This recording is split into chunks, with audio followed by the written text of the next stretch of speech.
Next பார்த்தீங்கன்னா angular displacement, கோண இடப்பெயர்ச்சின்னு சொல்லுவாங்க தமிழில். Consider particle revolving around a point O in a circle of radius R. Let the position of the particle at time t is equal to 0 and after time t is position as p. இப்போ first ஒரு particle consider பண்ணிக்கலாம். அந்த பார்ட்டிகளோட origin வந்து ஓ.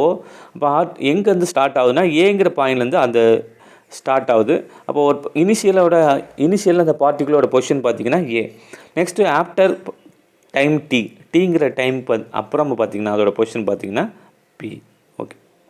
தென் the angle described by the particle about of axis of rotation in a given time called angular displacement. அப்போ ஒரு particular டைமில் axis of rotation given time எவ்வளோ angle cover ஆகிருக்கு, ஸோ அதுதான் நம்ம என்ன சொல்கிறோம்னா ஆங்குலர் டிஸ்பிளேஸ்மெண்ட். அப்போ அந்த இடத்துல தீட்டா, இந்த தீட்டா தான் angular displacement. Okay. The unit of angular displacement is radian. அப்போ angular displacementோட யூனிட் பார்த்தீங்கன்னா ரேடியன். அடுத்து angular displacement in radian is related to arc length and radius r as theta is equal to s by r, s equal to r theta. அப்போ தீட்டாங்கிற angular displacement, rங்கிற radius, எஸ்ங்கிறது arc length. அப்போ angular displacement equal to arc length by radius. Arc length equal to radius into angular displacement. Okay. Next angular velocity. angular displacement பார்த்தோம். நம்ம already linear displacement, linear velocity, acceleration, அதாவது நம்ம காமனாக linear வெலாசிட்டின்னு சொல்ல மட்டும். பொதுவாக வெலாசிட்டினாலே நமக்கு எதை தான் மென்ஷன் பண்ணணும்னு பார்த்தீங்கன்னா லீனியர் வெலாசிட்டி தான் மென்ஷன் பண்ணோம். அதே மாதிரி ஆக்சலரேஷன்னாலே லீனியர் ஆக்சலரேஷன், அதே மாதிரி டிஸ்பிளேஸ்மெண்ட்னாலே நமக்கு லீனியர் டிஸ்பிளேஸ்மெண்ட் தான் குறிக்கும். நம்ம காமனாக டிஸ்பிளேஸ்மெண்ட்னாலே லீனியர் டிஸ்பிளேஸ்மெண்ட் தான். ஆனால் ஆங்குலர் டிஸ்பிளேஸ்மெண்ட்னா அது நம்ம தனியாக மென்ஷன் பண்ணணும். ஓகே. நெக்ஸ்ட் பார்த்தீங்கன்னா angular velocity is denoted by omega. இது வெக்டார் குவான்டிட்டி தான். Angular velocity is denoted by omega. The rate of change of angular displacement is called angular velocity. Rate of change of displacement is called velocity. Rate of change of angular displacement is angular velocity. அங்கே angular linear வெலாசிட்டியில் angular வராது, இங்கே angular, அவ்வளோ, வேறு ஒன்றும் changes இல்லை. இப்போ theta is the angular displacement நமக்கு தெரியும். Angular velocity denoted by omega. அப்போ omega is equal to d theta by dt. அங்கே நமக்கு வெலாசிட்டிக்கு டிஎஸ் பை டிடி ஆங்கிள், அதாவது டிஸ்பிளேஸ்மெண்ட் பை டைம் போடும். இங்கே வந்து angular displacement by time. The unit of angular velocity is radian per second. தீட்டாவுக்கு வந்து ரேடியன், டைமுக்கு செகண்ட், அப்போ radian per second. The direction of angular velocity along the axis of rotation following the right hand rule. என்ன ரூலோட டைரக்ஷனில் இருக்குதுன்னு பார்த்தீங்கன்னா right hand ரூலோட டைரக்ஷனில் இருக்குது. ஓகே. நெக்ஸ்ட் பார்த்தீங்கன்னா ஆங்குலர் ஆக்சிலரேஷன். ஆங்குலர் ஆக்சலரேஷன் அதாவது கோண முடுக்கம். இதுக்கு முன்னாடி நம்ம பார்த்தோம் வெறும் நம்ம லீனியர் ஆக்சலரேஷன் பார்த்தோம். இப்போ வந்து ஆங்குலர் ஆக்சலரேஷன். அப்போ இதில் என்ன சேஞ்சஸ் ஆகுது? ஆங்குலர் மட்டும் சேஞ்ச் ஆகுது. The rate of change of angular velocity is called angular acceleration. நம்ம இதுக்கு லீனியர் ஆக்சலரேஷன் என்ன படிச்சிருப்போம்? Rate of change of velocity is called acceleration. இங்கே ஆங்குலர் ஆக்சலரேஷனுக்கு rate of change of angular velocity is called angular acceleration. Formula நமக்கு என்ன வரும்? ஆல்பான்னு சொல்லுவோம். இந்த சிம்பிளை angular acceleration is denoted by alpha. Alpha is equal to d omega by dt. D omega by dt. The angular acceleration is also vector quantity.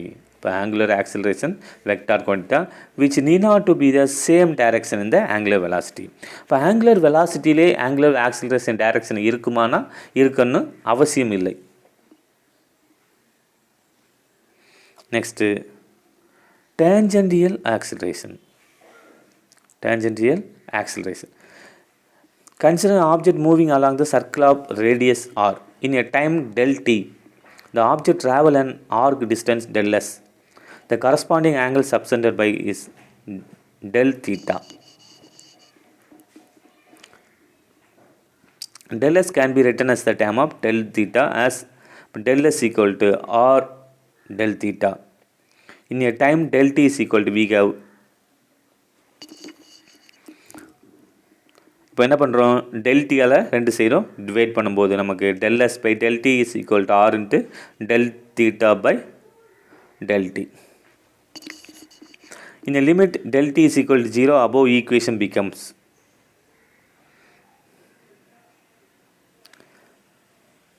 ds by dt is equal to r omega. ds by dt is equal to r omega. நமக்கு தெரியும் அதாவது del theta by del t omega is equal to d theta by dt ன்னு சொல்லுவோம். அப்போ அதே மாதிரி நம்ம del theta by del t is equal to omega. Next r வந்து ஆல்ரெடி நமக்கு இருக்குது. நெக்ஸ்ட் அப்போ del s by del t க்கு பதிலாக ds by dt ன்னு எழுதியிருக்கோம். ஓகே, இங்கே அப்போ del s by del t க்கு பதிலாக ds by dt, இங்கே d theta by del theta by del t க்கு பதிலாக d theta by dt. அப்போ d theta by dt க்கு பதிலாக என்ன எழுதலாம் ஒமேகான்னு எழுதலாம். ஃபைனலாக நமக்கு என்ன கிடைக்கும் ds by dt is equal to r omega. இப்போ ds by dt is linear speed which is tangential to the circle and omega's angular speed. So v is equal to r omega. இப்போ ds by dt க்கு நமக்கு வெலாசிட்டின்னு எழுதலாம். இப்போ v is equal to r omega, which gives the relation between linear speed and angular speed. linear speed and angular speed. அப்போ எதுக்குள்ளே நமக்கு relation கிடைக்கும் பார்த்தீங்கன்னா linear ஸ்பீடுக்கும் angular ஸ்பீடுக்கும் உள்ள ரிலேஷன் வந்து கிடைக்கும். விங்கிறது லீனியர் வெலாசிட்டி, ஒமேகாங்கிறது ஆங்குலர் வெலாசிட்டி. அப்போ ரெண்டுக்குள்ள ரிலேஷனுக்கான ஃபார்முலா கேட்டால் இந்த ஃபார்முலா நம்ம எழுதலாம். நெக்ஸ்ட் இதை வெக்டார் ஃபார்மில் எழுதும்போது நம்ம எப்படி எழுதலாம் v vector is equal to omega vector cross r vector. v vector is equal to omega vector cross r.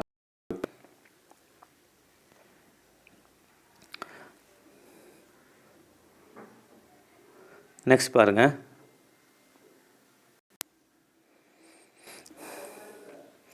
நமக்கு தெரியும் அதாவது dv by dt is equal to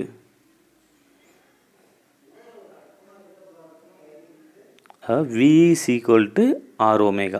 v is equal to r omega. Next இந்த formula எப்படி எழுதியிருக்கோம் dv by dt, அதே மாதிரி r வச்சுக்கிட்டு d omega by dt differentiating with respect to time on both side.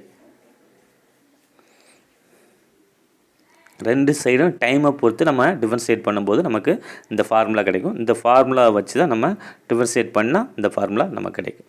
Next பாருங்கள், D omega by டிடிக்கு பதிலாக நமக்கு என்ன எழுதலாம் தெரியும் ஆல்பான்னு தெரியும், அதாவது ஆங்குலர் ஆக்சலரேஷன் ஆல்பா. அப்போ நெக்ஸ்ட் ஆல்ரெடி ஆர் இருக்குது, அப்போ r into alpha is equal to r alpha. R into alpha is equal to r alpha. Here dv by dt is the tangential acceleration and denoted at.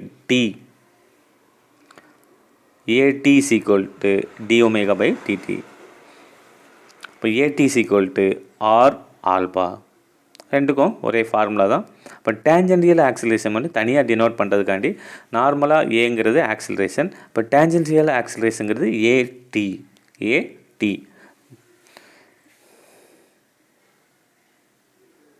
ஆறுங்க radius, ஆல்பாங்கிறது angular acceleration, ஏடிங்கிறது tangential acceleration. Okay,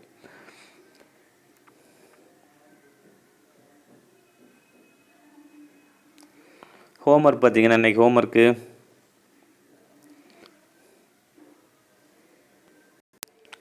question number 1 பார்த்தீங்கன்னா decrease, define decrease and அடுத்து பார்த்தீங்கன்னா radians. Next question angular displacement, அடுத்து angular velocity, next angular acceleration, next tangential acceleration. அப்போ ஒவ்வொன்றுக்குள்ளால statement plus formula, next unit இருந்தால் unit, vector குவான்டிட்டியாக scalar குவான்டிட்டியா அதையும் நம்ம கரெக்டாக மென்ஷன் பண்ணணும். வேறு எக்ஸ்ட்ரா எழுத வேண்டிய அவசியம் இல்லை. இப்போ ஆங்குலர் ஆக்சலரேஷன்னா அதுக்கு ஒரு டெஃபினிஷன், நெக்ஸ்ட்டு அதற்கான ஃபார்முலா, நெக்ஸ்ட்டு அது scalar or vector, next unit. So இந்த 4 இருந்தால் போதும் ஒவ்வொரு ஸ்டேட்மெண்ட்டுக்கும். Okay, thank you.